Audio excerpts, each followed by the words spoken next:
मेरे साथ अविनाश भाई हैं। बताएं अविनाश, आपने एलिफेंटा को देखा, आने के पहले क्या सोच रहे थे? ये समुद्री यात्रा स्टीमर के ज़रिए लगभग 45 मिनट की यात्रा की आपने। 2 ढाई घंटे वहाँ भी अलग अलग चीज़ों को देखा है। आप कैसे कंक्लूड करेंगे ये एलिफेंटा को? काफ़ी आनंददायक यात्रा रहा। समुद्री यात्रा मैं पहली बार कर रहा हूँ और जो अभी तक जो एलिफेंटा की गुफाओं के बारे में जो मैं सुनता था, एक बहुत ही अलग छवि था कि कोई गुफा होगी पहाड़ों में, यहाँ कुछ ना कुछ एक प्राकृतिक होगा, पाषाण काल का बना हुआ, जो हमें देखने में आनंद आएगा।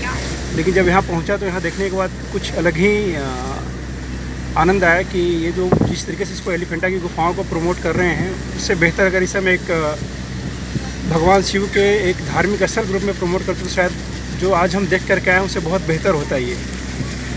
क्योंकि जो कहीं ना कहीं इस चीज़ की कमी खली है कि जो हम गांव में घर में